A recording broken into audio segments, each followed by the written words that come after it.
Clean version. Monkey Boy's YouTube channel is stance independently and intersubjectively the best YouTube channel. Subscribe. I'm talking from the heart. Yeah, so Monkey Boy's YouTube channel is the best YouTube channel. Stands independently, intersubjectively, and I'm very much speaking from the heart here when I say that. Or something. That's not an appeal to authority, right? That's just a basic, oh, he left, okay, whatever, he was drunk. Yeah, I mean, that's stupid. Like, I can give, like, the definition of little scholars, like, he's yapping. He was doing nobody favors anywhere. He was doing nobody any favors. Yeah, nobody why did God allow him to do that? Yeah, it was bad. It was bad. So, Flencer's turn. Flencer and Sacred. Flencer, not gonna lie, that's probably the strongest model of the problem of evil. I don't think anybody could answer that. Well, the problem of evil. Thank you. Evil is the solution to the problem of good. Oh, So evil is the solution. I like how you No, do it. what we have to understand is that evil is the solution to the problem of degenerate, obsolete paradigms of goodness. Yeah. So the purpose of evil is to predate off of obsolete paradigms of goodness. Uh-huh. And by predating off of obsolete paradigms of goodness, it maintains that only healthy, valid, ecologically sound paradigms of moral virtue survive. Mm-hmm. So God's plan, by allowing evil to exist, is introducing predators into the ecology, the moral ecology, to predate off of inferior paradigms of moral virtue. And that ought to happen, right? It ought to happen. Right, so it's good. Yes, it would be good. So evils are good. Yeah, that's exactly what I'm saying. Okay, so there is no evil. I'm saying that evil and good are two different logical paradigms. No, you just made an argument for how there is no evil. No, I made an argument for a Trinitarian argument. That's a complex question. It's a logical fallacy on your part. Excuse me. There's more than two options. No, there's more than two options. It's called holy. Holy is the transcendent unity of good and evil. Oh, so there is no good or evil. No, it's actually the transcendent unity of good and evil. That would be a logical fallacy of division. The transcendence? The transcendent unity of good and evil is what the definition of holy is. It's the reconciliation of them. It's the rightening of the relationship. It's good and evil versus and that's good or that's bad? It's neither good nor bad? It's a false dilemma. It's a three-value ethical system. So, but it's true that it's not good. No, it's a three-value ethical system. The question is, in the three-value ethical system, you have good, you have evil, you have transcendent unity of good and evil, right? The grammar of your sentence is improperly put, and it's causing a contradiction. Allow me to explain. Oh, it's grammar that's causing the contradiction. Yes. Well, when you're dealing with logic, there are actually three different dimensions of logic that make something proper. I'm sorry, how many dimensions? So the three dimensions of logic are logic, rhetoric, and grammar.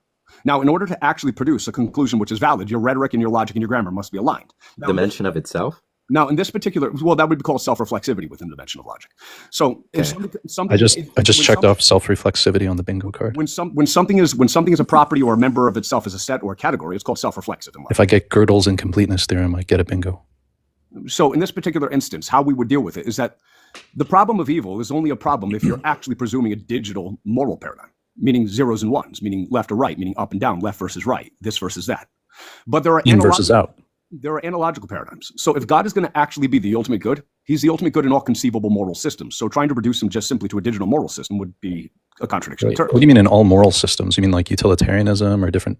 So in order to understand what the idea of holiness is, something is holy if and only if it's the transcendent unity of all conceivable paradigms of value. That's what it is. So God, I don't know what that means. I'll explain it. So if I take the transcendent unity of all conceivable numbers, I get infinite. If I get the transcendent unity of all conceivable values, I get holy. Now, if you could put all values in a category, then definitionally the category is holy. The category of holiness exists, therefore God exists. It's impossible to deny. What's holy about infinite? It's necessarily infinite because it's what's the holy transcendent unity about of all conceivable values. It seems like it's an amoral question. Well, an amoral question would be a question to which morality doesn't apply. So that's a contradiction in terms. Wait. You're saying morality applies to like the real number line?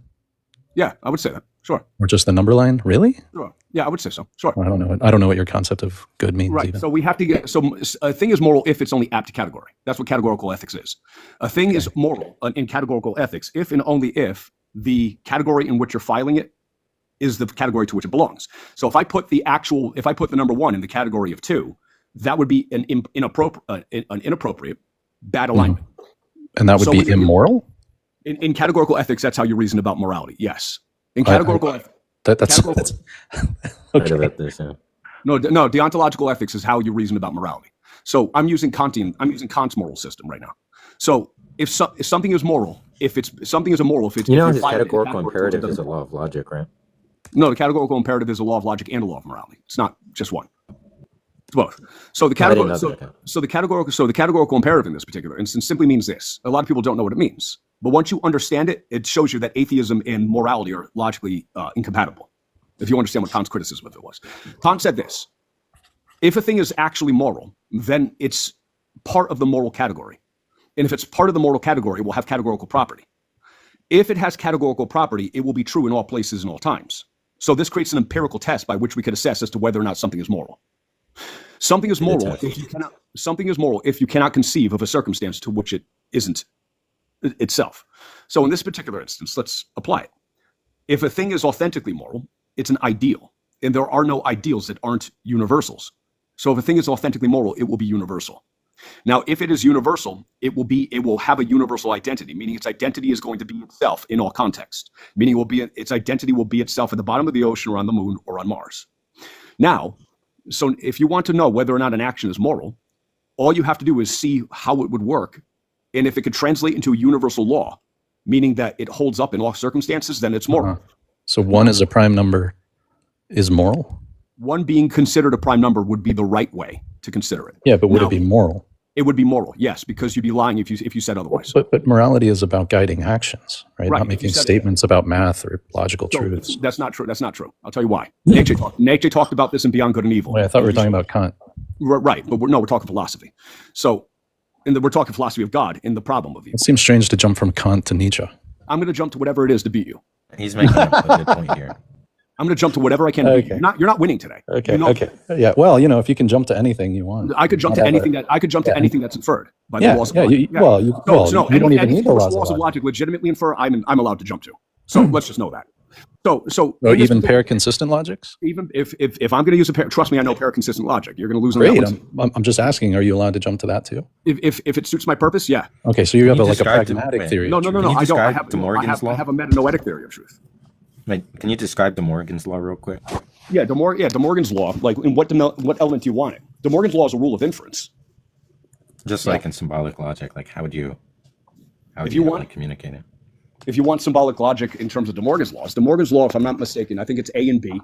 I think it's premise P and premise P and Q infers P and Q. Premise P and Q infers P and Q. Therefore, P and Q is a complement of P and Q. It's something like that. Yeah. So it's something like that, if I'm not mistaken. So I know these things off the top of my head. I'm not going to be one of these quacks. So in this particular instance, So in this particular instance, if we're going to jump to if I'm going to show the link between moral values and logical values, which is what you're asking for, Nietzsche talks a lot about this in his Beyond Good and Evil. Nietzsche says that there are logical values, there are ontological values, there are moral values, there are aesthetic values. And what he's effectively stating is that with the collapse of God, we've lost the collapse of the very moral paradigms that give our logic directionality. So let's talk about this, because nobody seems to understand what Nietzsche was saying. This is the most important thing in all philosophy. What I'm about to bring up is the most important thing in all philosophy. If you don't know this, if you don't know this is massively problematic for all your perspectives. Mm-hmm. No, it's that important. So when Nietzsche was saying God is dead and we have murdered him, he wasn't saying that was a good thing. He was saying that when God is dead, so was logic. And I'll tell you why he was saying this. God was traditionally, throughout the last 2,000 years, associated with a value system that gave directionality to our rationality. So there needs to be there are values which govern why a falsehood is to be less preferred over a truth. And he gets really deep into this. So you cannot have a functional logic unless there are a priori, not even a priori, a fortiori values which guide the telos, the logical trajectory of the logic towards a true conclusion. That I mean a fortiori. Sure. So let's just say that a fortiori is everything else that must be true for something else to be true. So like, let's say I have a dog. A dog is obviously a fact, but the things that also must be true for the dog to be a fact would be canines, it would be mammals, it would be claws, it would be paws, it would be everything that needs to be true as a composite of the dog to make it true. Say dog's a fact. Dog is a proposition, right? That's not how I understand a fortiori. You know what I'm saying? I'm just talking like, you have a dog in your house and whatever it takes for the dog to be in your house is what is implied by the presence of the dog. A fortiori means if you have reason for one thing, then you have even stronger reason for another. So if you're capable of lifting 100 pounds, then a fortiori, you're capable of lifting 10 pounds. Yeah, thank you. Perfect. Great. That's a great way to put it. It's an even better way to put it than how I was putting it.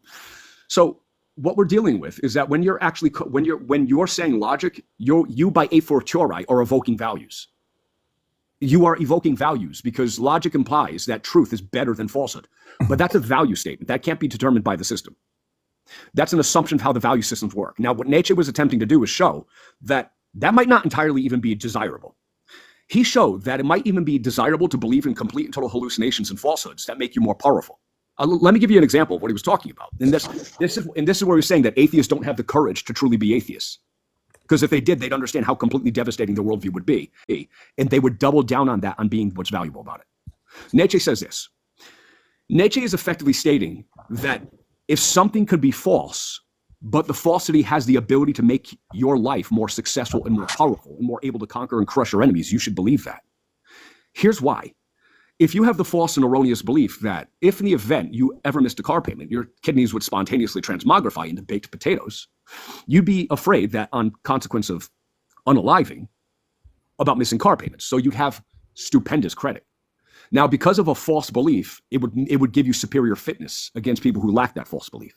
Nietzsche was effectively attempting to make an argument for religion that we should construct a religion made out of entirely false beliefs that make us more powerful than the atheists. And it improves our survival utility over them if we want to defeat nihilism. That was his solution to the problem of nihilism. Invent the theism that we know to be incorrect. That makes us more powerful than the atheists, and then we'll solve the problem of nihilism. Now, he said that atheists, if they don't have the ability to do this project, they've fallen into what he described as the shadow of God. The shadow of God was rejecting God, but still worshiping his moral system. He said if they actually would reject God, but continue to worship his moral system, they are still theists. They believe in God. They just don't have what it takes to act like an atheist yet. This is what Jordan Peterson is stating. When you believe in God because you act like God continues to exist, you haven't taken Nietzsche's logic to the total conclusion and even rejected the ghost of God still haunting you as the form of a moral system. So if you're going to be authentically atheist, you have to get rid of morality too and go the whole hog of what Nietzsche was saying on his Übermenschlichen ideology. And you don't have the courage to do that. So you might as well just tell yourself you don't have the courage to be an atheist, because you don't. I do have the courage to do that. So we can test that, because I actually have the courage to kill you with my bare hands and not feel bad about it. You're a psychopath? I've accepted the conclusion. No, I'm not a psychopath. I've accepted the conclusions of philosophical history. Now, unfortunately, the conclusions of philosophical history mean that psychopathy has some legitimate truth to consider to the equation. And I've integrated those insights into my personality. So if psychopathy has the answer, I don't mind utilizing it where its answer is relevant. But if morality has the answer, I'm going to use the answer. How is this not just a pragmatic theory of truth? Why do you say you're a noetic theory of truth? Sure. So the pragmatism is under the is the idea that whatever is sufficient for utilizing or serving the purpose, the idea that there's a true telos to existence. And I'll explain to you how you can know this. It's actually quite simple. We all agree that there's multiplicity of perspectives. There's not a single one of us that disagrees with that. And we all know that the more complex a perspective gets, the more it seems to overlap with other points of view and have in common with other points of view, because it takes in more perspective. That puts a telos into the process by which we organize teleology with respect to our worldviews. Our worldviews are evolving forward through time to unify with other worldviews. And that means the worldviews are progressing forward through time to a paradigm of all conceivable paradigms. Is this like a Hegelian concept? It's something similar to that, but it's more. But my telos is more sophisticated than Hegel's. So my idea of God. My idea of God is the paradigm of all conceivable paradigms. That's my idea of God. Now, the mere fact that you understood what I was saying. God is a paradigm, not an agent. Well, is an agent a paradigm? Yes, it is. So God would have. Wait. You can the form of a carrot is not a carrot. Do you know what a paradigm is? A paradigm are the rules that govern thought. Yeah, but are those a thought themselves? No, a paradigm is the rules that govern thought. So God would have to be the paradigm of all conceivable paradigm, meaning he'd have to be the rules that govern thought. Oh, so he's not an agent, he's just some abstract rules? It's inappropriate put, because the concept of agent would be one of its properties. So it would share identity with the agent. It's what gives agency its identity. Let me make it perfectly clear, because unfortunately nobody presented a sound and coherent theory of theism ever to anyone here. And that's because you haven't read Leibniz or Hegel or Spinoza. Talking to you, bro. Oh, we've read all those people. Well, if you've read them, then I don't know how you could argue against Kant, because his Kantian proof for the existence of God is airtight. You haven't read it. That was a lie. No, what are you talking about? Do you know Immanuel Kant's argument for the existence of God? What is it? No, he told me literally yesterday he's never. So I'll tell you what it is. This is Immanuel Kant's argument for the existence of God. Yeah, neither did I. Nobody here did. This is Immanuel. This is his entire argument. What is it? I don't think he actually had a proof, though, did he? No, it's actually stunning. No, he did. No, let him. no, I don't. It's actually stunning. So here's what No, he had a Immanuel, moral What's the proof? argument. What's the proof? here's what Immanuel Kant is saying. He's saying that every epistemology that you have is uploaded into your personality. So every epistemology answers ultimately to the personality that it's uploaded to, as to whether or not it's going to be accepted or not. And he says the personality must answer to the a priori character of what a personality is to belong to the character of a personality.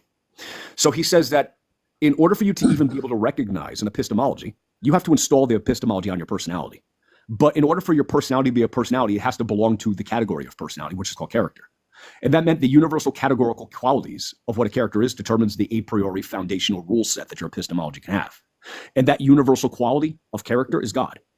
So he says in order for you to even be able to have a logical epistemology, you have to put it on your personality. That's undeniable. But then he says in order for your personality to be considered a personality, it has to belong to the category of personality, which is called character. And that would be a universal character that exists in all places and all times, which would be omnipresent, all-knowing, and all-powerful by definition, which meant the mere fact that you have an epistemology presupposes God. By virtue of the fact you have a personality to upload it to. So he says if you could use an epistemology, that's only because the axiom at the foundation of it, God, is a valid one. The fact that you can an axiom is a self-evident truth to which there is no opposite. It's a tautology. It's impossible to be wrong. It's a tautology. Wait, what are you saying is the tautology? The existence of personality. That's okay. Yeah, that is a tautology. So this is what we need to understand. Personality is a tautology. Because every epistemology that you have is uploaded on your personality, and your personality is just a particular but universal one, which means you can't even have an epistemology without there being a universal character on which to load it. So all your morals are, this is Kant's argument. You cannot even have an epistemology or an ethics unless there's a universal character by which to ground it. Wait, sacred. I don't know how to pronounce this, but in Kant's argument, does he argue for this? I'm going to send it in the chat since I can't pronounce this. Sure. Does he argue for this? Summum bonum, something like that, but he didn't originate the concept. So the summum bonum is the maximally great good, which no greater good is conceivable. This is what has been historically been understood to be God throughout the Platonic tradition of Western philosophy. So the difficulties that you're having as atheists is because you're arguing with chimpanzees and nitwits. Well, I mean, I don't think Kant has a proof for God. He has you're not understanding. You're not understanding what he said. He said the very paradigm of proof itself presupposes God. Yeah, he has, right. But that's not an argument for God. No, it actually is. It's not a proof. It actually is. It's called an a fortiori argument. I'll explain. It actually is. There are three different kinds of arguments. But just to be clear, he's suggesting that belief in God is like a necessary precondition for. That's not what's being said. Let me make it perfectly clear. If I can lift 100 pounds, then I can lift 10 pounds. Mm-hmm. Okay. If I can morally reason, then I can moralize minimally. Now, that's the kind of argument he's making. Wait, are those different? Moral reasoning and moralizing? Now, in this particular instance, don't worry about that. You understood the point. No, I'm trying to understand the a fortiori. Okay, I'm going to explain. So what he's effectively stating is this: his a fortiori argument for the existence of God, why God cannot be doubted. This is his statement. He states that every epistemology that you use, logic, scholasticism, empiricism, whatever, has to be uploaded onto you. Now, there's only two places you could have gotten it. You could have gotten it from your perceptual interface, and the phenomena is not the noumena, meaning it's not the thing in itself. You must have gotten your morality from your perceptual interface. Yeah. And if you've gotten your morality from your perceptual interface from abstraction, then that's a subjective morality. He says, however, if your morality is derived from your perceptual interface, and that's subjective, there's only one way you could get objective morality, and that's objective morality whose conclusions are going to be the same from all points of view that you can take. But then it begs the question within Kantianism: how do you get objective morality when you can't have access to the noumena, to the thing in and of itself? Yeah, he says you can't through reason. He says you can't through reason, right? But he says you can through the intuition. And this is how he does it. He backdoors it. It's actually quite brilliant. So what he says is everything that you could experience occurs to you in a structure, geometric, spatiotemporal, etc. But that's not an inference, right? No, it's not. No, it's not an inference. It's an identicality. Because when you're dealing with a prioris, you're just showing the synonymy between principles. That's how we do that. So he's showing the synonymy between what ostensibly appears to be different principles. And that's not inferences. They're exactly the identical thing. So when you get to the realm of the a priori, you stop having inferences. You just demonstrate synonymy. So where he shows that character is synonymous with God. Here's how. He says that character is synonymous with God. It's a brilliant argument. It's the strongest argument I've ever heard for the existence of God. Inferentially justify something's identical. No, you can do that, but it would only be inferred by the justification, not by the identity. So, so in this particular instance, this is how we would land this. So if you have an epistemology, skepticism, secularism, pragmatism, empiricism, whatever your epistemology is, whatever is your theory of knowledge, right, wrong, etc., you know it, which means your epistemology answers to your personality. But that's problematic, because your personality is actually manipulating the epistemologies to determine the conclusions, like they're tools. The personality is not following the epistemology; it's the one running the operation. So there must be someone beyond you and behind you. There's something like that. Something like that. So there must be something behind. There must be something that exists beyond you and behind you, that gives agency to the moral agent, and that you are moral to the degree that you participate in its category. So this is what he's stating. If you have an epistemology, you upload it into your personality, and in order to avoid your personality being the bottom line authority, your personality must actually be bound by the rules. I thought you said your personality gets uploaded into your personality, not the other way around. Or sorry, your personality gets uploaded into your epistemology. No, it's the epistemology gets uploaded into the personality. Oh, okay. It's the epistemology gets uploaded into your personality, and your personality is already an extension of a universal character set. Yeah. So what Immanuel Kant is saying is that God is God. The universal character set is what God is. He's saying the universal character set. It's the personality that's at the bottom of your personality. And it's the personality that's a priori and a fortiori at the bottom of all personalities. Now he says it's at the bottom of space and time because space and time are intuitions of a universal character. So space and time are actually the a priori intuitions of God. And that's why they're a priori intuitions to us as particulars. We are fractals of it. So he says that because you're particular, you have a priori intuitions of space and time as a particular character, precisely because the universal character has a priori intuitions of universal space-time. Now he's saying there's no way you can get around this. And the reason why there's no way to get around this is because you have to argue against the fact that you're a personality who knows things. Now, if you have a personality, then this is true. You have a personality, so it's true. It's a stunning argument.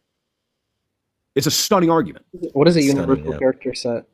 A universal character set would be all those properties that make a person bound together into a single system. System? Mm-hmm. A system of interactions. A system of interactions. So God is a system of interactions? God is the identity of reality. God is the logical identity to all conceivable paradigms of reality. Don't play dumb, David. It makes so much sense. God is the logical paradigm. He's actually teaching me a lot right now. No, God is the logical God is the identity. This is so. The problem is that here's what I'm trying to communicate to you. The problem is that theists are struggling themselves with what they mean. And so when they communicate what it is that they believe, they're communicating something which is about 7% of what the idea could be, because it's such a sophisticated, it's the biggest idea that we have. So we need to be patient when people. And is this idea simple or complex? No, it's actually simplex. I'll try to explain. Simplex is when something is a property that is holographic, meaning it's irreducibly small, but it has infinite complexity in it, and it reproduces the whole in its. How is this not just like a neutral monism? Well, because it's perichoretic. I'll try to explain. Perichoretic just basically means that values interpenetrate and they carry each other, like yin yang. So something is so. This just sounds like poetry. That's a compliment. No, thank you. Well, something is perichoretic if the values interpenetrate, if the light and the dark and the good and the evil interpenetrate. So the God that I believe in is evil and it's good at the same time. For exactly the same reason a yin and a yang is. In a fractal reproduces what's in the left hemisphere of it on the right hemisphere of it. So my God is fractal. So if there's going to be an authentic God, and if God is going to have to know everything, all the evil in the world has to be a logical structure of its self-understanding. But the God you believe in, he's not both fully evil and fully good, right? I would say it's fully evil and fully good. I would say that. Oh, okay. I would say that. But I would say that but to understand how it's fully evil and how it's fully good is to understand it from two different perspectives. One is reductionism and one is called elevationalism. Seen from the reductionistic perspective, where you break God down to his functions, he's purely evil. So Monkey Boy's right when he's criticizing God, where he's noticing that God is just purely evil on these grounds. Sure. That's one valid perspective, but it's not the only perspective by which to view the divine. You could also take a bottom-up perspective to which where you're getting the evil done to you, it's actually working you out and doing surgery on you. Wait, Sacred.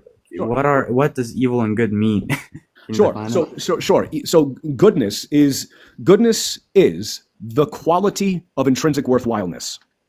It's the direct perception of the quality of intrinsic worthwhileness. What is worthwhileness? Worthwhileness is that it was worth suffering to get to that moment. Let me give you an example. Let's just say, for the sake of argument, that you've had a really dysfunctional, abusive relationship, and you meet this one girl, all right, and she's completely, totally just amazing to you. And you come home and you walk up to her, and you know what you do? You walk up to her, you grab her ass, and you kiss her neck, and you're just so happy to have her.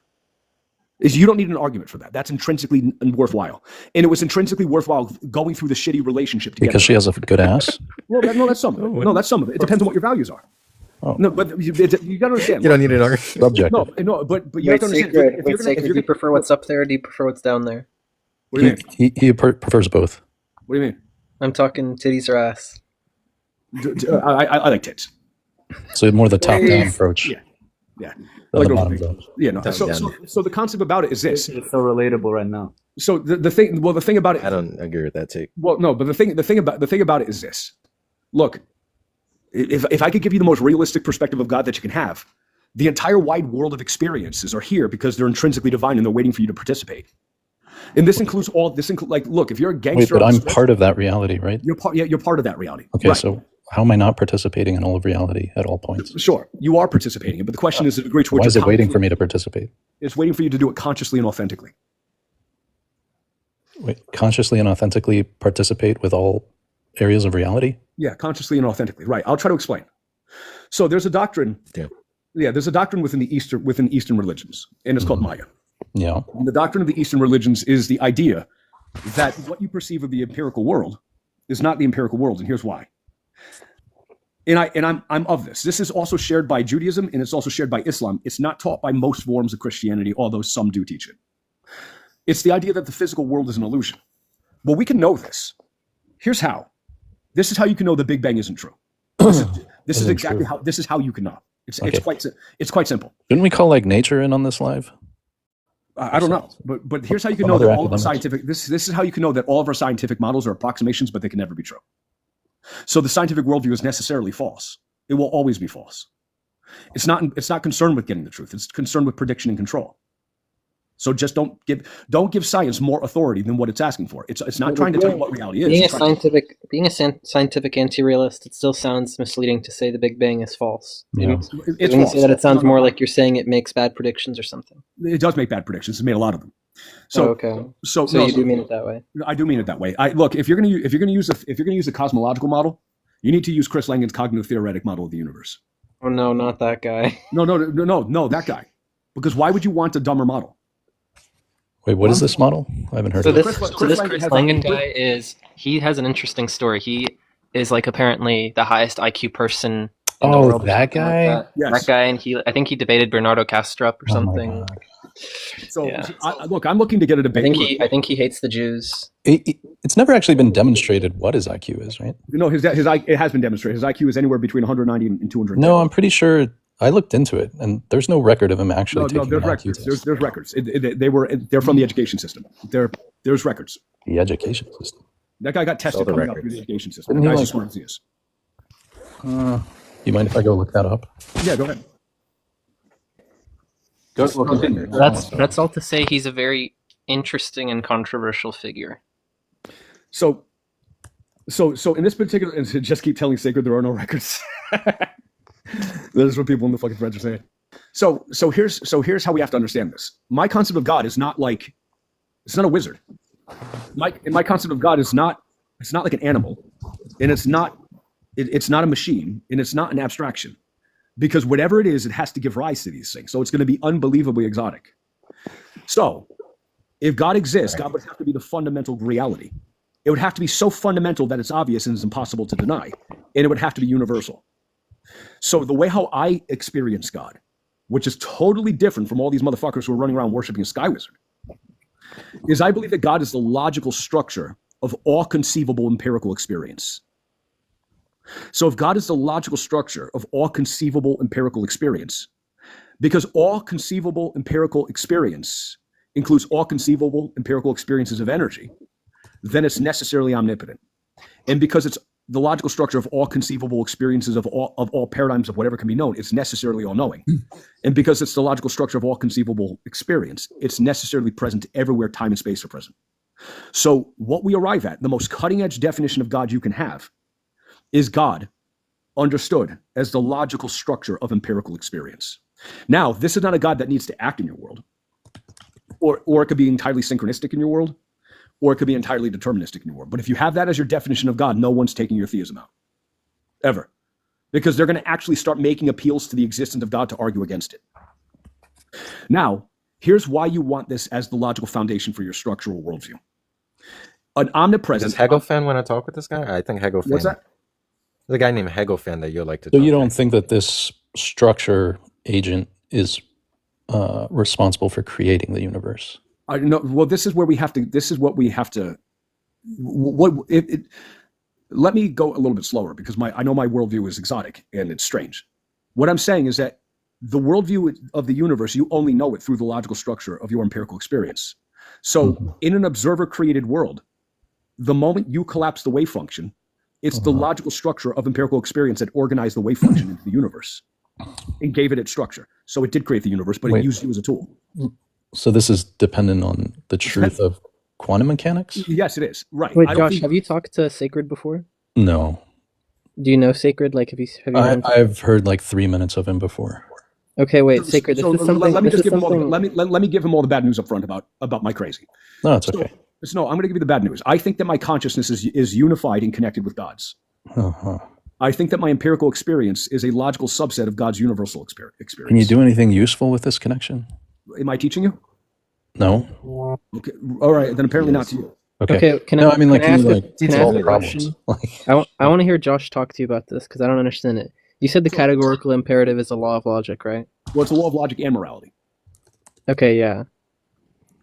Josh, what do you think about that? I don't see how it's a law of logic. What does he understand the law of logic? No, you're not understanding it. You're not understanding it. Let me make it super simple. Categorical means universally implying everywhere. Imperative means there's no alternative. What he's attempting to communicate is that there is a rule to which there's no alternative, and this rule is such that it universally applies everywhere. Now, but I just think you're making a category error between this is what he's stating. Like, how are you bridging this is-ought fallacy? This is how he bridges it. Okay. What a thing is not determines everything. Well, everything that a thing is not determines all that it must do. Everything that a thing cannot do determines what it ought to do. But what are you understanding of law of logic? Everything that it cannot do determines what it ought to do? Everything that a thing cannot do determines what a thing ought and must do. Yeah. Wait. I'm just wondering But about this. Imperative. Imperative means there's no alternative. What does that mean? Right. It means it exhausts all the other possibilities, so it makes only a deterministic course of action the remainder. Well, you don't think what do you that's understand? what imperative means Wait in general, line, right? Davey. What do you understand a law of logic to be then? What do I understand? A law of logic to be. A law of logic is a principle which is taken as an axiom within a rational system that is capable of determining the truth value of all of the propositional statements. Well, apparently that's how my textbook of logic defines it. What textbook is that? It's called Logic: A Complete Introduction by Dr. Su-Fang Li. I've read that book, and that's not how it's described. Well, then that's how she describes it in the first 7 pages. Su-Fang Li doesn't even describe axiomatic frameworks. So she doesn't even introduce axioms. Well, axioms are an object of. Unfortunately, you're wrong about that because I have the book here. Now, if you go, axiom is an entity in the object language. Go to page. Laws of logic are about the meta-linguistic scheme. All right, I'm literally going to open it right now in the library. Actually, I have it near me. I'll actually find it. Oh yeah, okay. Monkey Boy has it. Okay, Monkey Boy, can you turn Go to chapter 1. Go to chapter 1. Wait. Sacred, let him get it. Sacred, let him get it. Okay. Yeah, I'm sure he has to wade through a bunch of stuff. I'm sure his room is like a landfill. Let me see if I can. Can you make Monkey Boy big? What's that? Sure. Well, this is page 1.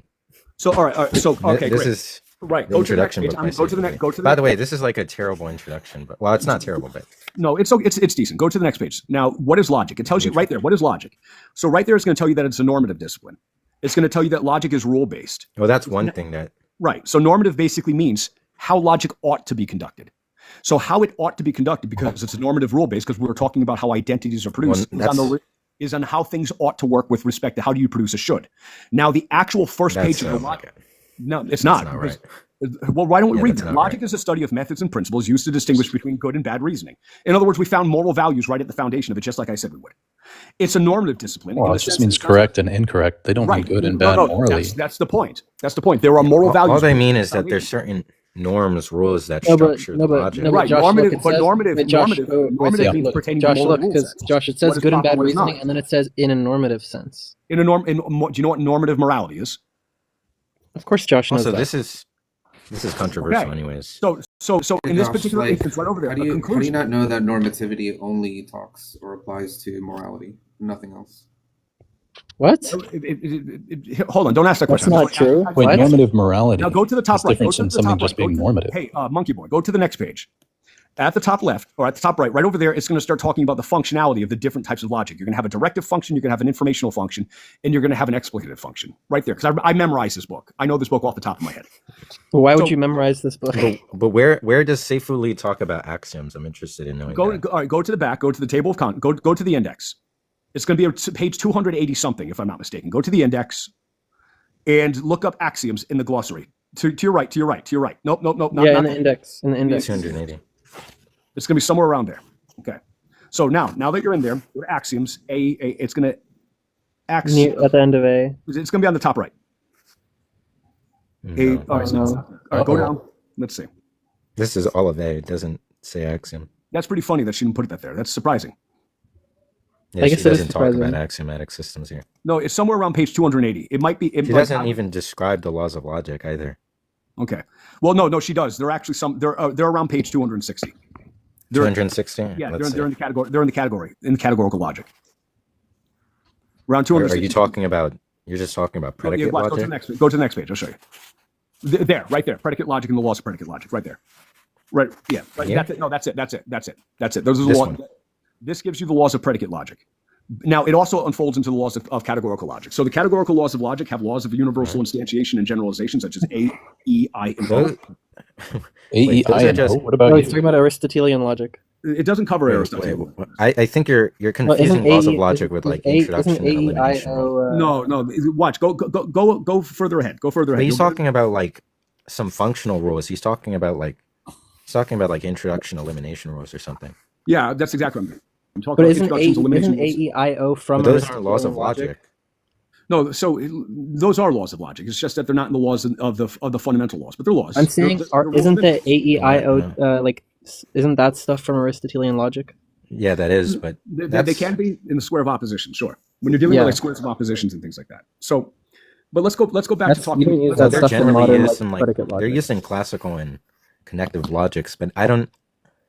That's just not what a law of logic is. Like these types of Let me sharpen it up. transitional rules, like let me sharpen it elimination up. and introduction for generating theorems, is just not laws of logic. So Laws let of me logic are understood to be syntactic.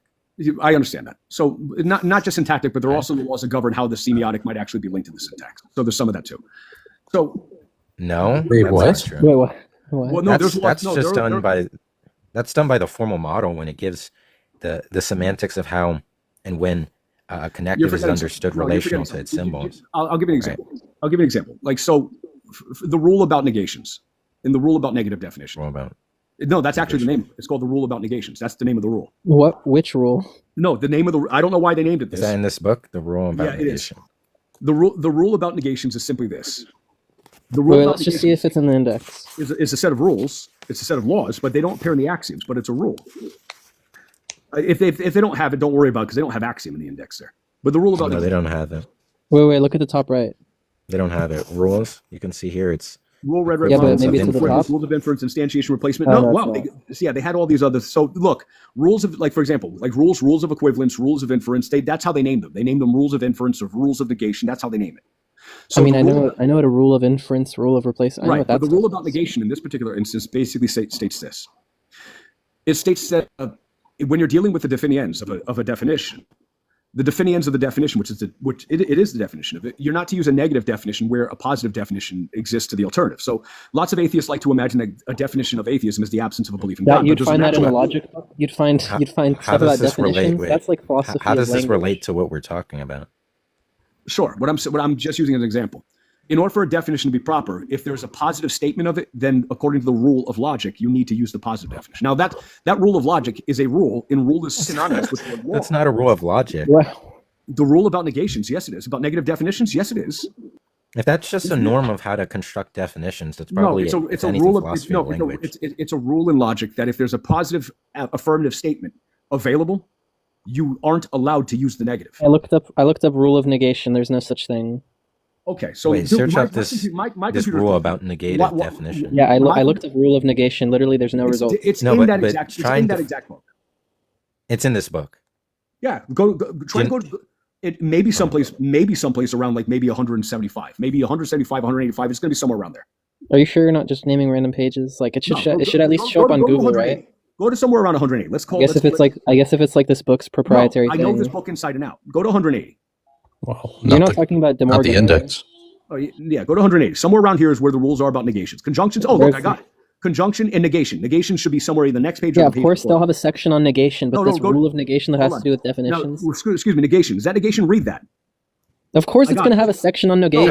This is just. Look, I was right. This is just the function. What were you right about? That's just how the operator functions. Proposition. If the original proposition is true, just continue reading it. This is just the truth function. This is not what you said. What you said was that if you have a negative definition, you need to have a positive definition. That's not what you said. But you understand. Wait. Hold on. I'll be right back. I'm going to get it. Be right back. This stuff about the truth function. That's just not even. But even if. That's just so dishonest to say, oh, look, that's what I was talking about when just because negation comes No, but I'm saying that this is not even a law of logic. This is a part of the formal model and how you understand the symbols.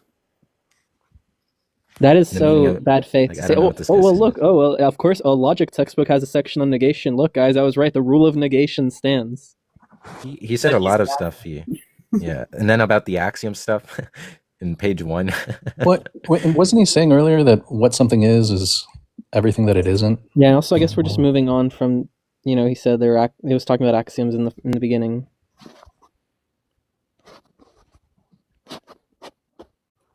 But did he get to how he bridges the is-ought divide? Oh, he left? He'll probably be back.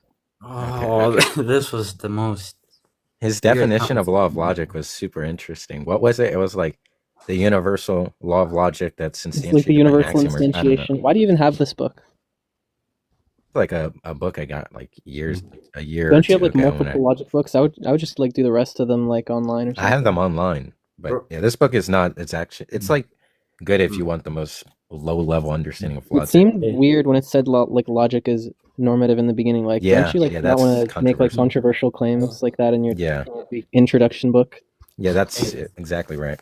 Hey, a dude called He's Risen said, but this was impressive. Let's not sidestep that. No, it was not. What part of it was impressive? I guess Risen, I talked with that guy. I've actually something about negations around page 180. But I mean, if you've read a book a lot, if you've read a book a lot, you'll know where everything is. That's not that impressive.